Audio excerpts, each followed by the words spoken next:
오늘은 고난주간 금요일입니다. 고난주간 금요일은 그냥 금요일이라 부르지 않고 성금요일이라 그렇게 부릅니다. 그 이유는 예수님께서 말씀하신 대로 예수님께서는 세상을 사랑하시되 그냥 사랑하신 것이 아니라 죽기까지 사랑하신 날이 바로 오늘입니다.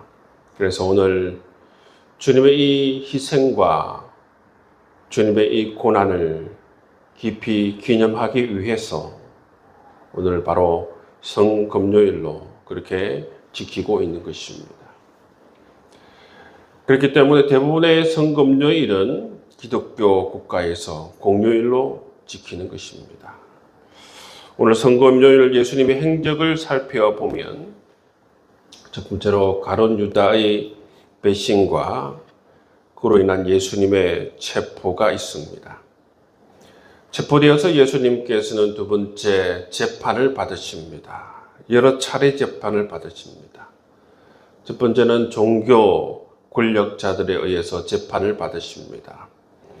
대제사장 가야바의 장인 안나스에게 재판을 받으시고 그 다음에 대제사장 가야바에게 재판을 받으시고 그 다음에 산헤드린 공회에서도 재판을 받으시고 그 다음에 정치 권력자 로마 총독 빌라도에게 재판을 받으시고 유대왕 헤롯에게 재판을 받으시고 다시 로마 총독 빌라도에게 재판을 받으십니다.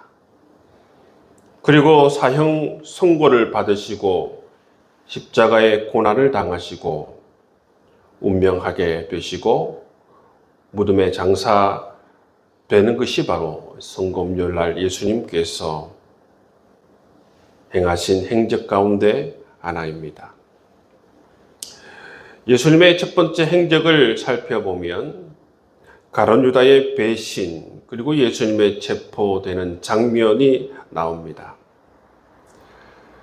마태복음 27장 1절에서 10절 말씀해 보시면 이 대목의 유다의 죽음에 대해서 다루고 있습니다.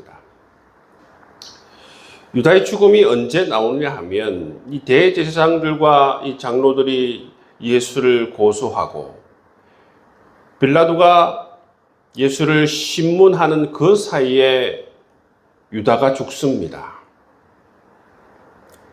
사실상 마태가 이 마태복음을 쓸 때에 이 내용을 전체적으로 흐름 가운데에서 이렇게 배치한 이유가 뭐냐면 바로 유다의 자살을 통해서 예수님께서 결백하다는 사실을 나타나기 위해서 바로 고소와 신문 사이에 유다의 자살이 나오는 것입니다.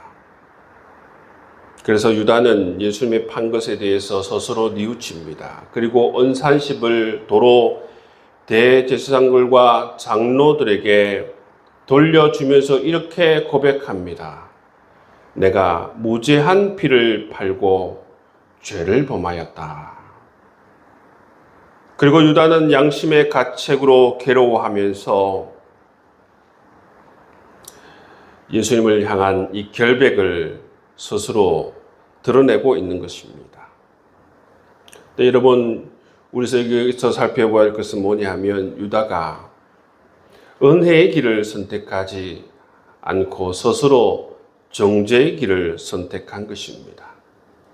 유다의 마지막 길을 보면 유대 지도자들처럼 뻔뻔하지 않습니다. 마음이 굳어져 있지 않습니다. 스스로 뉘우치기까지 합니다. 스스로 내가 큰 죄를 저질렀구나 그런 생각까지 이르는 것이죠. 그렇지만 주님께서 원하셨던 그 길, 진정한 회개의 길, 그 길까지 이르지 못하는 것을 우리가 볼 수가 있습니다. 그러지 못하고 유다는 스스로 자기 자신을 정죄하는 길로 나아가는 것을 볼 수가 있습니다. 너무나도 안타까운 사건이지요. 이처럼 성금요일 날 예수님의 첫 번째 행적은 정말 아끼던 제자였던 가룟 유다로부터 배신을 당하고 로마 군인에 의해서 체포를 당하시는 모습을 우리가 볼 수가 있습니다. 성금요일 예수님의 두 번째 행적은 종교 지도자들과 뿐만 아니라 정치 지도자들에 의해서 재판을 받는 것이었습니다. 먼저 종교 권력자들에 의해서 신문을 받습니다. 첫 번째 신문을 받는 것은 대제사장의 장인인 안나스에게 신문을 받습니다. 사실 안나스는 예수님을 신문할 수 있는 권리가 없습니다. 단지 대제사장의 장인이라는 이유만으로 자기는 어떠한 공식적인 그러한 자리가 없음에도 불구하고 예수님을 신문하고 있는 것을 볼 수가 있어요. 그 다음에 대제사장 가야바에 의해서 예수님께서는 재판을 받으시고 산헤드린 공회에 가서 예수님께서는 재판을 받으십니다. 그리고 나서 예수님께서는 정치 권력자들에게 넘겨집니다. 당시 로마 총독이었던 빌라도에 의해서 첫 번째 재판을 받으시죠. 그리고 나서 유다왕 헤롯에 의해서 또 재판을 받으십니다. 최종적으로 로마 총독 빌라도에서 재판을 받으시는 것이죠. 이처럼 예수님께서는 종교 지도자들, 정치 지도자들에 의해서 거의 조리돌림을 당하듯이 굉장히 많은 재판을 받는 것을 볼 수가 있어요. 최종적으로 로마 총독 빌라도가 신문하여 묻습니다. 네가 유대인의 왕이냐? 내 말이 옳도다. 이 말씀이 예수님께서 십자가에서 엘리 엘리 라마 사막다니 그렇게 외치기 전까지 마지막 하신 말씀이 바로 빌라도가 내가 유대인의 왕이냐 그렇게 물었을 때에 내 말이 옳도다. 이 말이 마지막 말이었습니다. 그리고 예수님께서는 계속해서 침묵하시는 모습을 볼 수가 있어요. 여러분, 예수님께서 그 이후로 왜 계속해서 침묵을 하셨을까? 침묵하신 이유가 무엇일까? 이것은 바로 예수님께서 겟세마네 동산에서 간절히 3번 기도하고 나서 이제 됐다. 가서 쉬라. 말씀하실 때와 비슷한 심령이지 않았을까요? 이렇게 침묵하는 것은 아버지의 뜻을 온전히 받아들이고 사명의 길을 가겠다라는 그런 단념을 표현하는 것이라고 여겨지는 것입니다. 빌라도는 총 2번의 예수님의 신문과 재판의 과정을 겪습니다. 그 과정을 보면 빌라도는 좋은 것을 선택할 수 있는 기회가 얼마든지 있었습니다. 첫 번째 재판을 할 때에 그의 아내가 사람을 보내어서 이렇게 얘기합니다. 저 옳은 사람에게 아무 상관도 하지 마옵소서. 오늘 꿈에 내가 그 사람으로 인하여서 애를 많이 태웠습니다. 그러니까 이 총독 아내가 예수님을 꿈에서 보았다는 것이지요. 그래서 빨리 사람을 보내어서 저분은 옳은 사람이니 당신이 아무 상관도 하지 말라라고 그렇게 총독 빌라도에게 말을 전했습니다. 그리고 명절을 맞아서 죄수 하나를 석방할 수 있는 그런 기회도 있었습니다. 그런데도 이 모든 것을 빌라도는 다 거절하고 예수님을 놓아주지 않았죠. 왜 그렇습니까? 두려움 때문이었습니다. 두려움. 무슨 두려움이냐면 밀란이 일어날까 싶은 두려움. 밀란이 일어나면 어떤 일이 발생하는가 하면 자기 자신의 입지가 흔들릴까 봐. 로마 총독으로서 유대를 잘 못 다스린다는 이 소식이 로마 황제에게 들려질까 봐. 그래서 자기 자신이 로마에 다시 돌아갔을 때에 그 이후에 로마에서 승승장구하는 것이 흔들릴까 봐. 그런 자기 자신의 미래 때문에.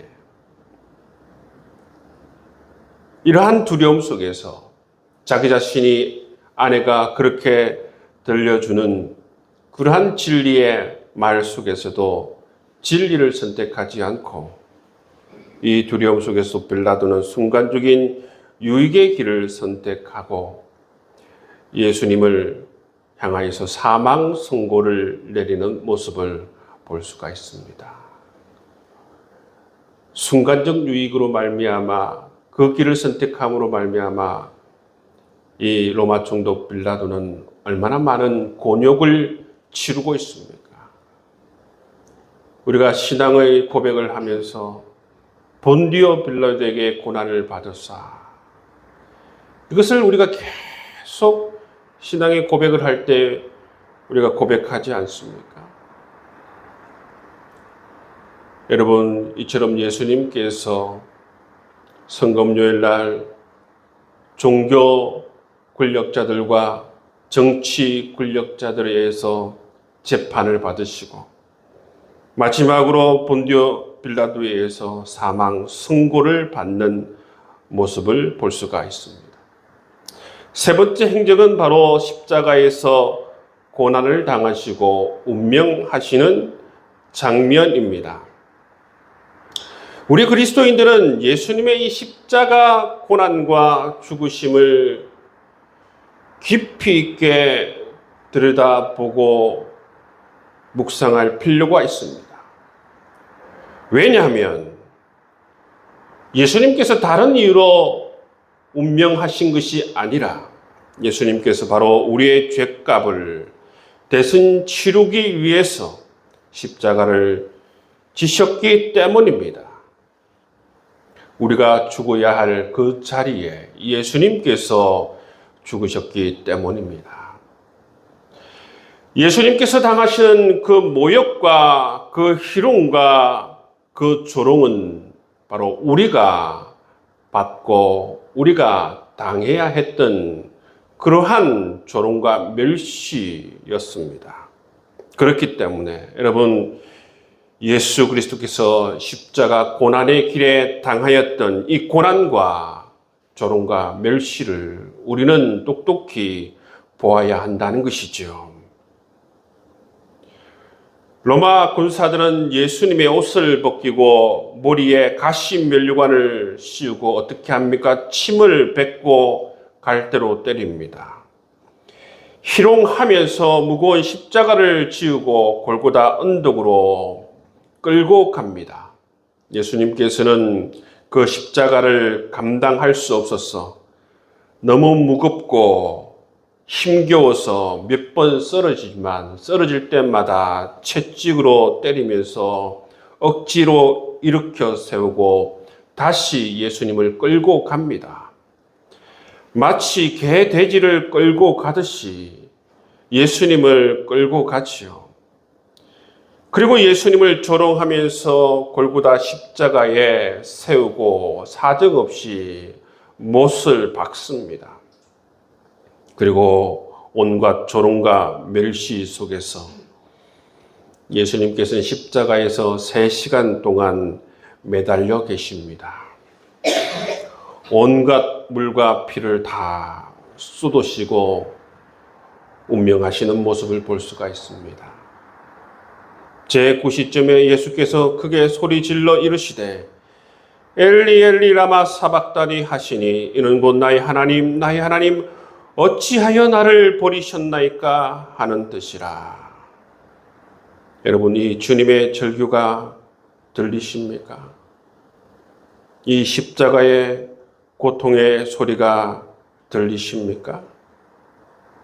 이 십자가는 바로 우리가 져야 한 그러한 십자가입니다.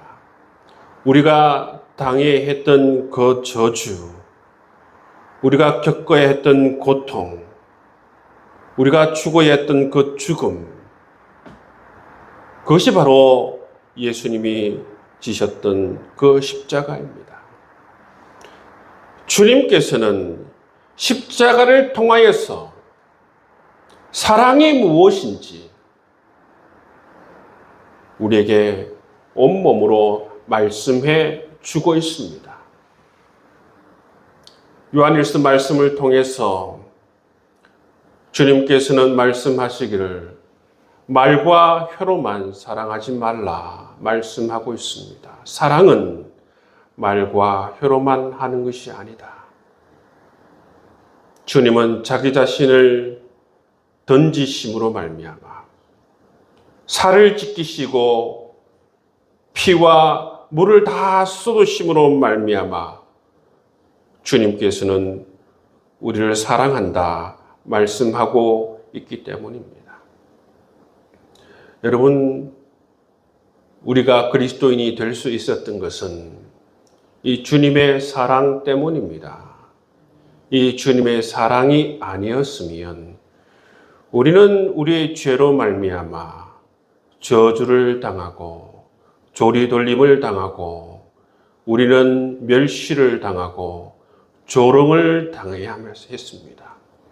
예수님께서는 정치 권력자들과 종교 지도자들에 의해서 돌림을 당했지만 우리는 사단에 의해서 일평생 사단의 종으로 쓰임을 받다가 죄의 삭스로 사망을 선고받고 사단에게 한마디도 못하고 우리는 조롱을 받고 멸시를 받고 우리는 영원한 형벌에 처하게 되는 것입니다. 세상 사람들은 여러분 죽으면 그냥 편하게 죽는가 보다, 그게 끝인가 보다 얘기하지만 여러분 죽음이 끝이 아닙니다. 죽음 뒤에는 예수 그리스도 안에 있는 자에게는 영원한 생명이 있고 예수 그리스도 밖에 있는 사람에게는 영원한 벌이 있다고 말씀하고 있습니다. 천국과 지옥이 분명히 있다고 우리에게 말씀하고 있다는 것이지요.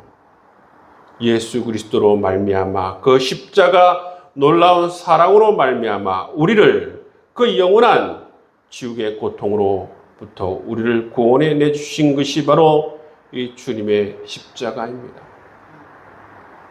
주님께서 왜 그렇게 십자가에서 고통스러워하셨습니까? 우리를 바로 지옥의 그 고통으로부터 우리를 구원해 주시기 위해서 그 십자가의 고통의 길을 걸어가신 것 아니겠습니까? 우리가 이 사실을 안다면 주님께서 그처럼 고통스러워하면서 우리를 지옥의 고통으로부터 구원해 주시고 하나님의 존귀한 자녀로 삼으셨다는 사실을 우리가 깨닫는다면 여러분, 출발이 바로 우리가 하나님의 이 십자가 사랑으로부터 출발했다는 사실을 우리 교회 공동체와 우리 성도들은 기억해야 할 것입니다. 여러분, 우리 교회는 특별합니다. 특별해요. 출발이 바로 주님의 십자가 사랑으로 출발했기 때문입니다. 주님께서 우리를 사랑해 주셨듯이 우리도 말과 혀로만 사랑할 것이 아니라 주님께서 우리를 사랑하시듯이 진실된 마음으로 진실된 행동으로 우리 성도들을 서로 사랑하고 섬길 수 있는 우리 모든 성도들 다 될 수 있기를 주의 이름으로 축복합니다. 그렇게 결단하며 나아갈 수 있는 성금요일 될 수 있기를 주의 이름으로 축복합니다.